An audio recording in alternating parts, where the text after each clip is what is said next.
You're listening to a podcast by the Perennial Leader Project. Welcome back to Perennial Wisdom. I hope this finds you well. As always, thank you for listening and, more importantly, searching for wisdom. Today, we're exploring how philosophy can help us heal. I enjoyed exploring this topic and hope you do as well. As a reminder, before we get started, if you'd like to help support my work and keep this podcast ad-free, please consider becoming a Perennial Meditations member on Substack. There you'll also find a transcript of this episode and much more. All right, without any further delay, on to the episode. Imagine a man in his 40s sits facing his therapist. He isn't mentally ill, no signs of depression or major trauma. He has a job, a family, and a home, yet he feels an emptiness inside. I should be okay, he says, but I'm not. He's not asking, what's wrong with me, but rather, what's the point of all this?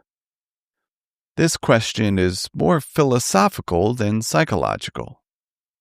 From the beginning, philosophy was never just speculative. It was a way to live.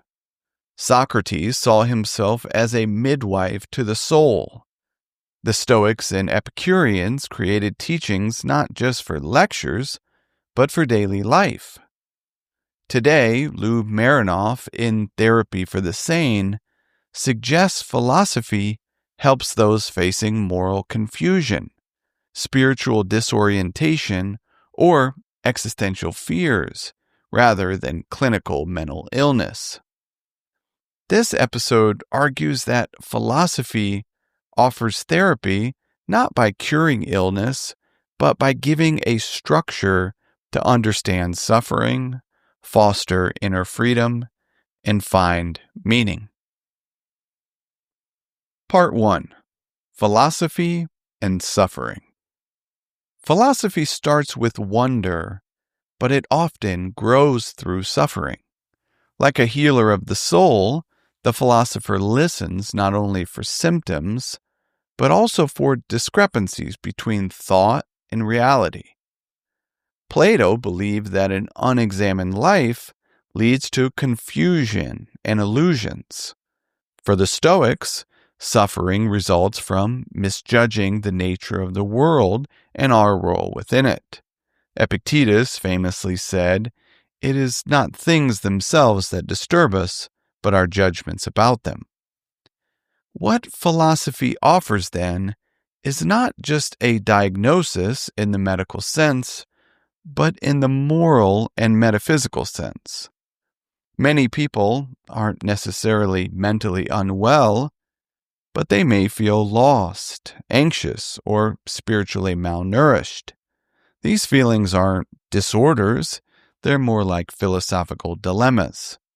As Marinoff explains, quote, psychology often medicalizes problems that are better approached as crises of meaning. Philosophy invites us to explore the roots of these questions rather than suppress them. Close quote.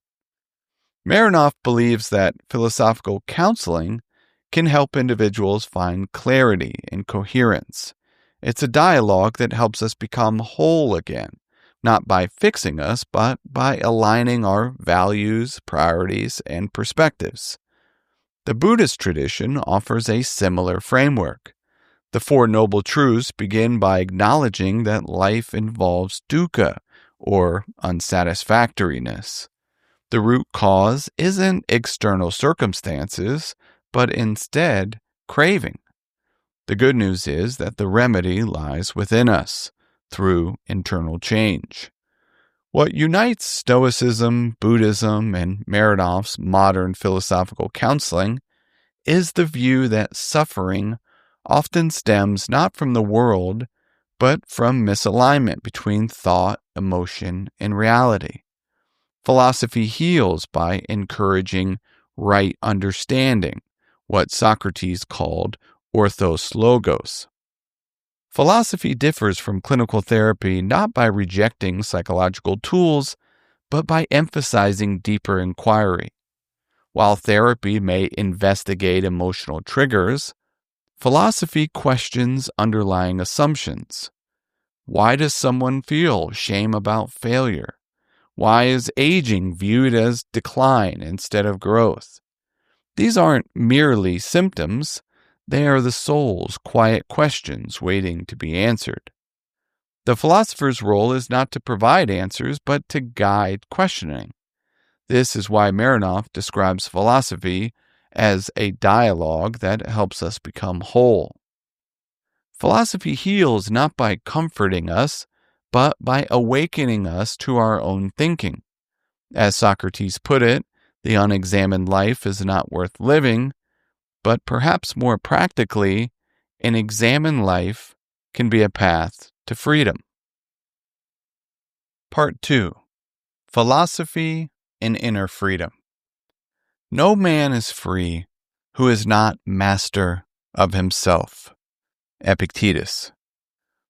If suffering arises from confusion and incorrect judgments, then healing must focus on guiding the soul toward freedom. But what exactly is freedom? It's not the capacity to do what we desire, as one might think, but the ability to make wise choices and act in line with reason and virtue. This understanding originates from ancient moral philosophy and remains significant today.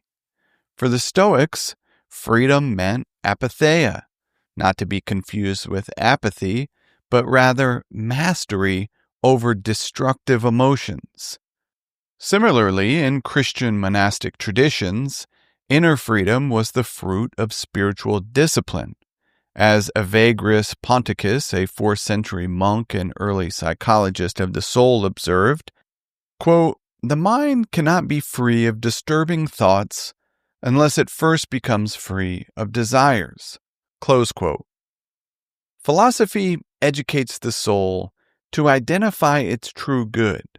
Instead of succumbing to impulses or cultural influences, we can act as free agents. Marinoff expands on this by advising individuals to incorporate various philosophical traditions to build their own personal frameworks. Freedom, he states, means being the creator of your own worldview, rather than merely adopting someone else's.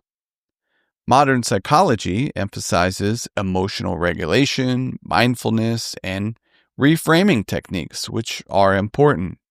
However, philosophy explores these areas in even greater depth. It questions our ultimate goals. Why do we chase recognition so vigorously? Why do we fear failure? Why do we equate busyness with virtue? These are not mental health questions, they are philosophical ones. It's vital to remember, as Viktor Frankl argued, that even in the darkest conditions, human beings have the freedom to choose.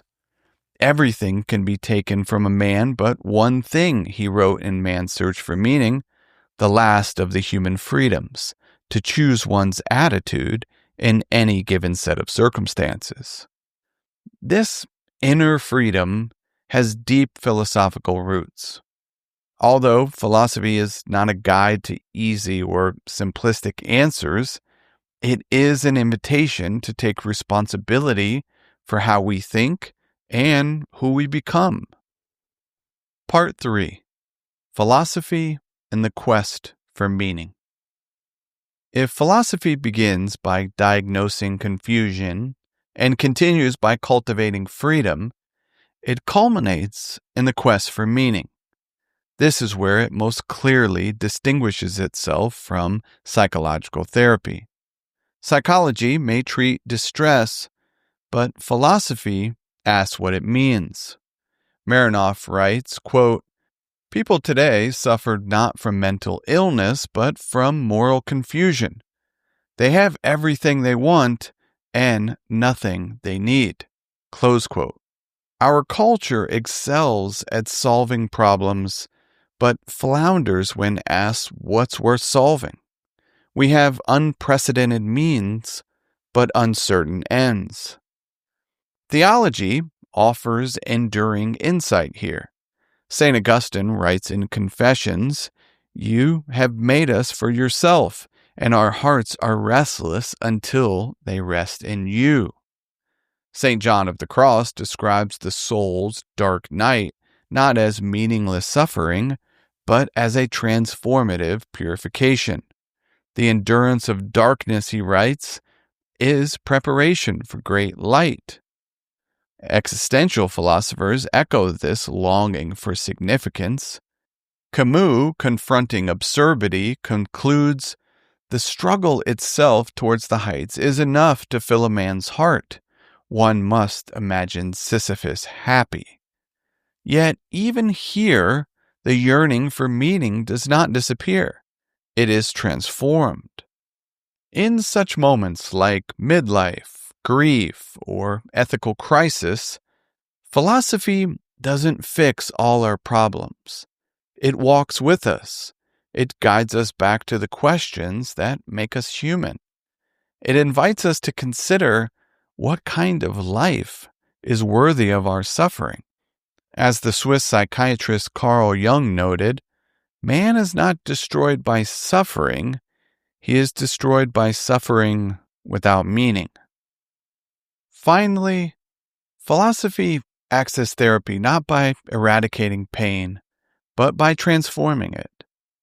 It doesn't save us from suffering, but guides us to suffer with wisdom.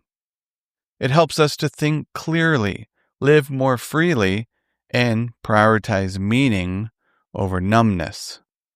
The Greek philosopher Plato believed philosophy prepares us for death by teaching us how to live. Perhaps in our time we should say, to study philosophy is to prepare oneself to live well, not by escaping life's burdens, but by bearing them with courage, clarity, and care. If you find yourself adrift, not sick, but searching, don't just reach for help. Turn to philosophy. Begin the dialogue. Let your soul ask not what it suffers from, but what it longs for. As Marinoff concludes, quote, "People are hungry for wisdom. Philosophy nourishes the soul in a way no pill or protocol can." Close quote. As a philosophical exercise, I invite you to consider reflecting or journaling on how you think about suffering, freedom, or the quest for meaning. You could ask yourself, what currently troubles me, not clinically, but existentially? Or, if I were to ask my soul or self what it longs for beneath this pain, what would it say? Thank you for listening to the Perennial Wisdom podcast. I hope you found something useful for daily life. If so, I encourage you to put what you heard into practice. Until next time, be wise and be well.